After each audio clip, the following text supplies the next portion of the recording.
ইসলামী bank সাধারণ মানুষকে সেটা আপনার ধারণার বাইরে।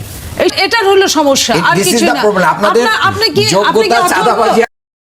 জাকাতের চেয়ে চাঁদাবাজি উত্তম। সাম্প্রতিক সময়ে একটি সরাসরি সম্প্রচারিত টেলিভিশন টকশোতে ক্ষমতাসীন দল বিএনপির সংরক্ষিত আসনের সংসদ সদস্য নীলুফার চৌধুরী মনির এমন একটি মন্তব্যকে কেন্দ্র করে দেশ জুড়ে ব্যাপক আলোচনা, সমালোচনা এবং বিতর্কের সৃষ্টি হয়েছে। বললাম তো চাঁদাবাজি তো বেটার আপনার জাকাতের চেয়ে, ফেতরার চেয়ে, মিল্লার চেয়ে বেটার। আমি আবারও বলছি চাঁদাবাজি তো বেটার। আপনারা জাকাত খান, এটার হলো সমস্যা, আর কিছু না। আপনার জাকাতের চেয়ে, ফেতরার চেয়ে।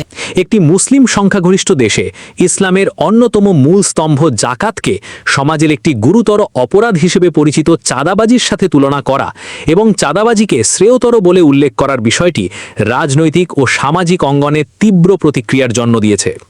আজকের বিশ্লেষণে আমরা এই ঘটনার বস্তুনিষ্ঠ মূল্যায়ন করার চেষ্টা করব। আমরা জানার চেষ্টা করব এই মন্তব্যের আইনি ও সাংবিধানিক দিক, রাজনৈতিক বিশ্লেষকদের দৃষ্টিভঙ্গি এবং এই ঘটনাকে কেন্দ্র করে দেশের রাজনৈতিক দলগুলোর বর্তমান অবস্থান সম্পর্কে। জাকাতের ধর্মীয় তাৎপর্য এবং চাঁদাবাজির আইনি সংজ্ঞা। বিশ্লেষণের শুরুতেই দুটি বিষয়ের মৌলিক পার্থক্য বুঝতে হবে। ধর্মতাত্ত্বিকদের মতে জাকাত ইসলাম ধর্মের 5টি মূল স্তম্ভের একটি। এটি কেবল কোনো দান নয়, বরং এটি একটি সুনির্দিষ্ট ঐশী বিধান যা সমাজের সম্পদের সুষম বণ্টন নিশ্চিত করার উদ্দেশ্যে সামর্থ্যবানদের জন্য বাধ্যতামূলক করা হয়েছে। অন্যদিকে প্রচলিত আইনে চাঁদাবাজি একটি সুনির্দিষ্ট ফৌজদারি অপরাধ। জোরপূর্বক, ভয়ভীতি দেখিয়ে বা অবৈধ প্রভাব খাটিয়ে অন্যের সম্পদ আত্মসাৎ করাকে চাঁদাবাজি বলা হয়, যা সমাজের আইন শৃঙ্খলা পরিস্থিতির চরম অবনতি নির্দেশ করে। সমাজবিজ্ঞানীরা মনে করেন, যখন রাষ্ট্রের একজন দায়িত্বশীল আইন প্রণেতা প্রকাশ্যে একটি পবিত্র ধর্মীয় বিধানকে একটি দণ্ডনীয় অপরাধের নিচে স্থান দেন, তখন তা কেবল সাধারণ মানুষের ধর্মীয় অনুভূতিতেই আঘাত হানে না, বরং সমাজে অপরাধমূলক কর্মকাণ্ডকে এক ধরনের পরোক্ষ বৈধতা দেওয়ার ঝুঁকি তৈরি করে। সংবিধান এবং আইনের দৃষ্টিতে এই মন্তব্যের মূল্যায়ন। আইন বিশেষজ্ঞরা এই ঘটনাটিকে অত্যন্ত গুরুত্বের সাথে বিবেচনা করছেন। বাংলাদেশের সংবিধানের 2 ক অনুচ্ছেদে ইসলামকে রাষ্ট্রধর্মের মর্যাদা দেওয়া হয়েছে এবং 41 অনুচ্ছেদ অনুযায়ী প্রত্যেক নাগরিকের নিজ নিজ ধর্ম পালন ও প্রচারের মৌলিক অধিকার নিশ্চিত করা হয়েছে। রাষ্ট্রের একজন আইন প্রণেতা হিসেবে একজন সংসদ সদস্য সংবিধান রক্ষার শপথ নিয়ে থাকেন। আইন বিশেষজ্ঞদের অনেকেই প্রশ্ন তুলেছেন, প্রকাশ্যে একটি ধর্মের মূল স্তম্ভকে অবমাননা করা সেই শপথের পরিপন্থী কিনা।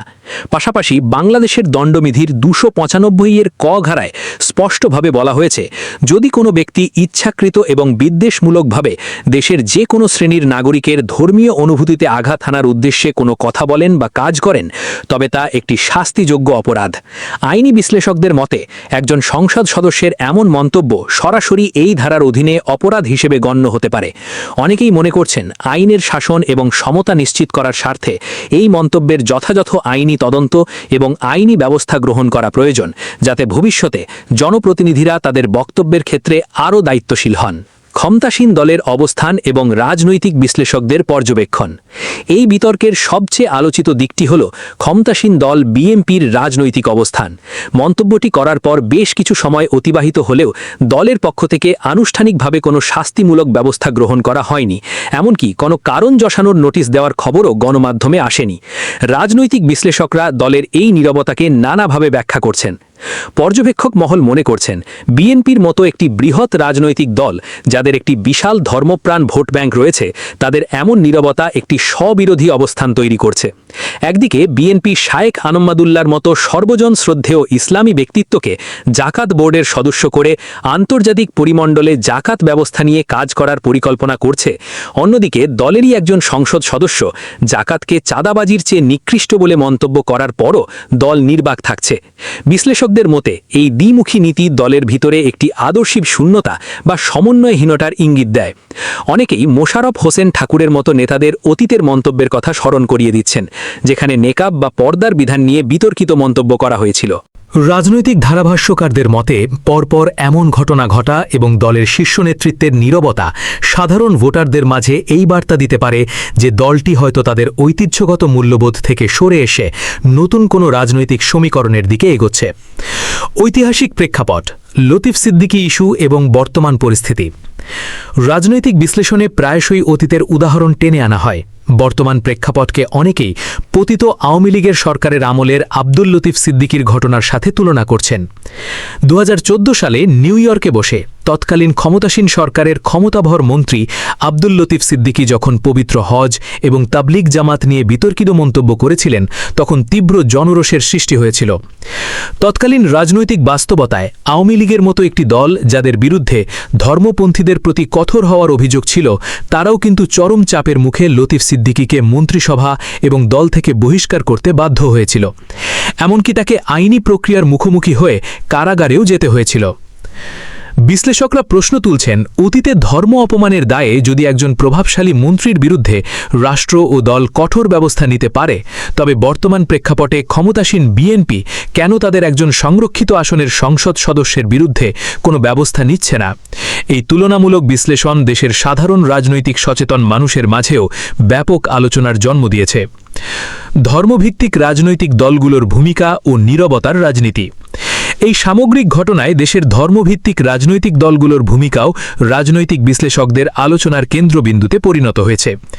জামিয়াতে উলামায়ে ইসলাম কিংবা হেফাজতে ইসলামের মতো কওমি অঙ্গন ভিত্তিক সংগঠনগুলো সাধারণত ধর্ম অপমানের যে কোনো ঘটনায় অত্যন্ত সোচ্চার থাকে। অতীতে জামাতে ইসলামী বা অন্য কোনো রাজনৈতিক দলের নেতার সামান্য মন্তব্যের কারণেও এই দলগুলোকে তীব্র প্রতিবাদ করতে এবং ফতোয়া দিতে দেখা গেছে। কিন্তু নীলুফার চৌধুরী মুনিরের এই স্পষ্ট মন্তব্যের পর এই সংগঠনগুলোর নীরবতা সচেতন মহলকে বিস্মিত করেছে।